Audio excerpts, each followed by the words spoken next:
The Rebel Capitalist Show.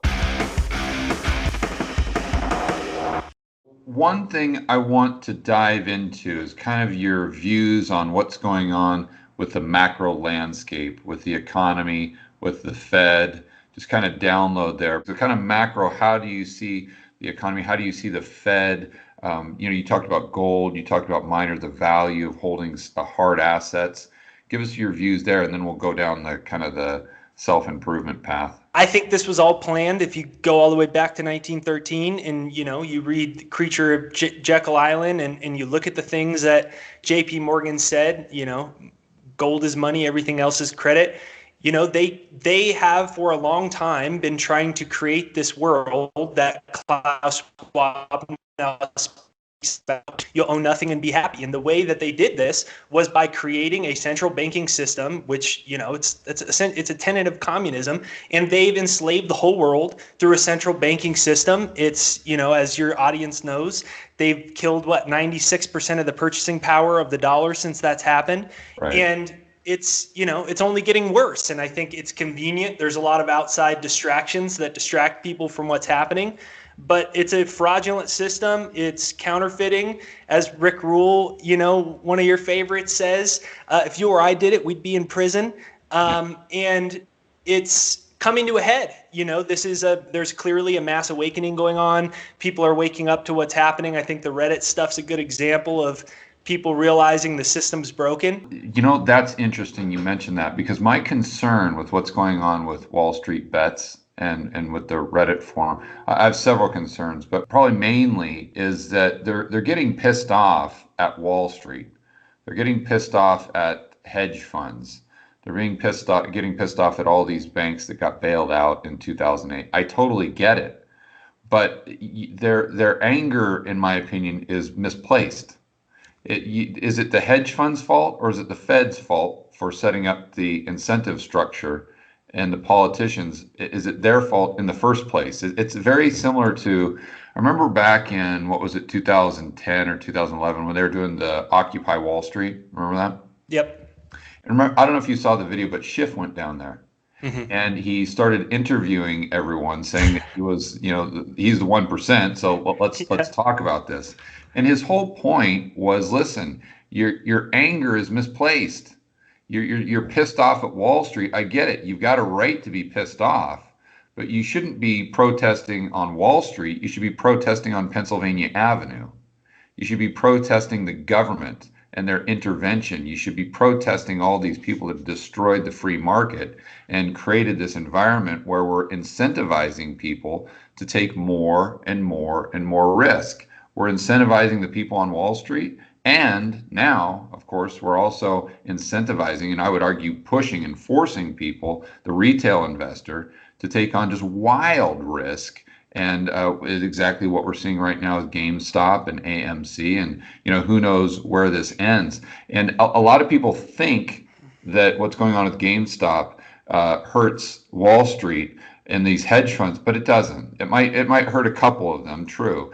But do you really think that these hedge funds, the other ones, aren't going in and front running the Robinhood people, buying calls, and then on the short side as well? I mean, they're manipulating this in ways that the average person on a Reddit forum can't even comprehend. But my point is that their anger is misplaced. It should really be at the Fed and the government, in my opinion. What do you think? Yeah, I mean, you're way smarter than me, but you're 100% right. But I do think it's a good opening step. But you're right. I mean, the core of the problem is this global central banking system that enables all these, shitheads, for lack of better words. Yeah. And so, yeah, I agree. I mean, you're right. I mean, and that's why someone like you is important with your large audience. You publish every day. You said you got this other channel 3 times a day. We got to educate people. But seeing, especially the Bitcoin community, I mean, it has really started to wake more people up with Bitcoin, with YouTube, with gold. Yeah. It's happening. It's still a lot of people in mass hypnosis, and a lot of it's by design, right? Like, these people are psychopathic geniuses, and they know that the core of the entire communist system is a central banking financial system. So, they fund all the media. They get everyone pissed off about Wall Street or being black or being white or being MAGA or Antifa, and they just distract everyone from, as you said, the core problem. But I think we are making progress. It is also possible there's a false flag component that's designed to, who knows? Maybe they're going to use this and say speculators are doing something to crash a market or shut down the market. You've seen the Klaus Schwab clip where he talks about a financial terrorism event, that would be 90% greater than the COVID lockdowns. So, Right. Who knows?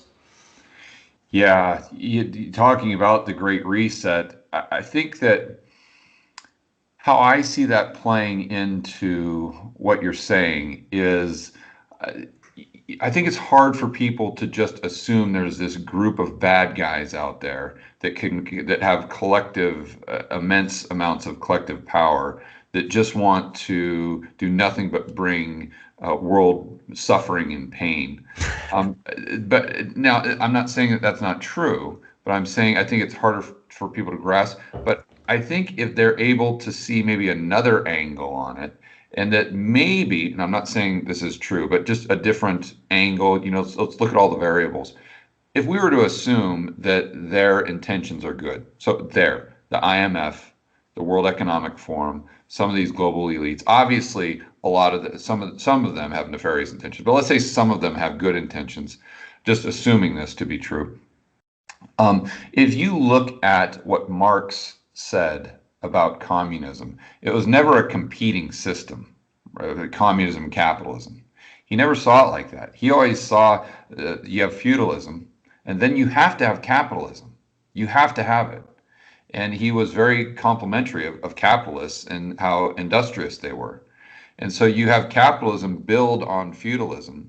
Then at some point in time, the Marxists, or whatever you want to call them, socialist communists, they have to come in and take over, what by any means necessary from the capitalists, the means of production. Because in Marx's view, if they don't, then the capitalists are going to destroy the entire system they just built, right? So let's just say that you believed that was true. And then, and if you look at, the Chinese coming in and studying what happened in Russia, their takeaway is not that communism didn't work.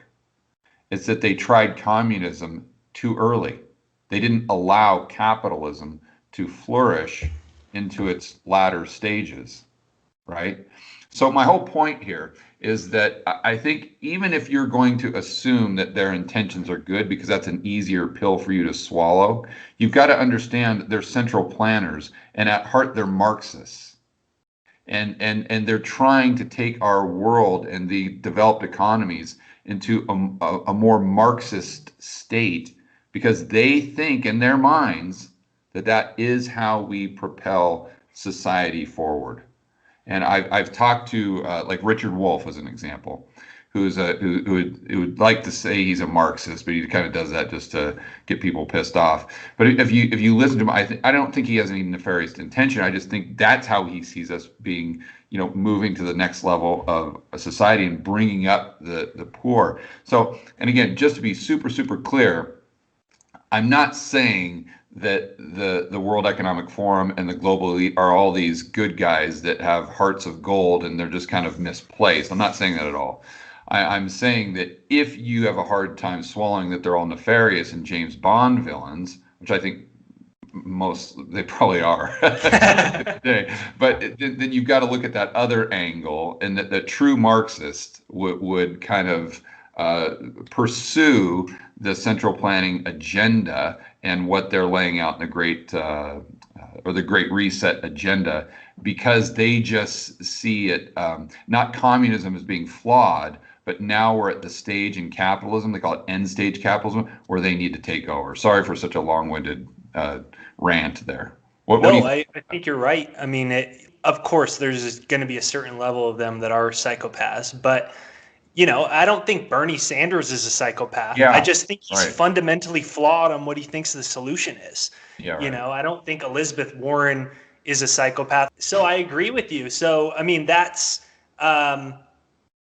that's why, a channel like yours is important. How do you think they're going to try to get us to Marxism or central planning, whatever? Like, how do we get from if you're them, or if you're trying to put yourself in their position, how do you think they're going to try to get us to where we are today to where they want us to be?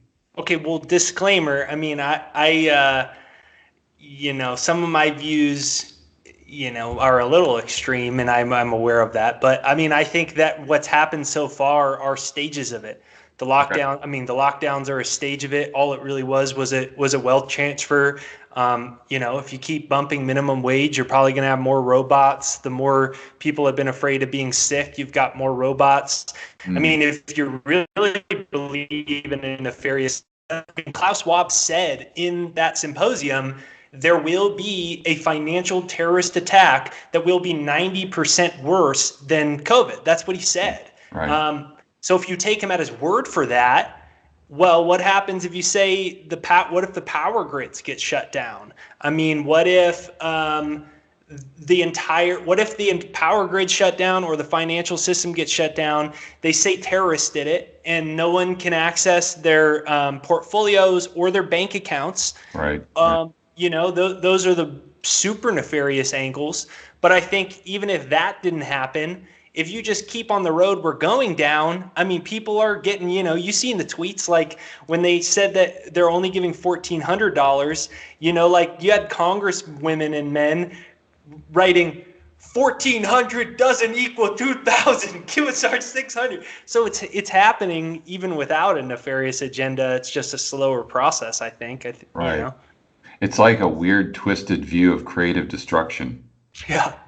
Right. It's like they're taking Schumpeter and they're trying to force a tops down type of creative destruction instead of a free market version.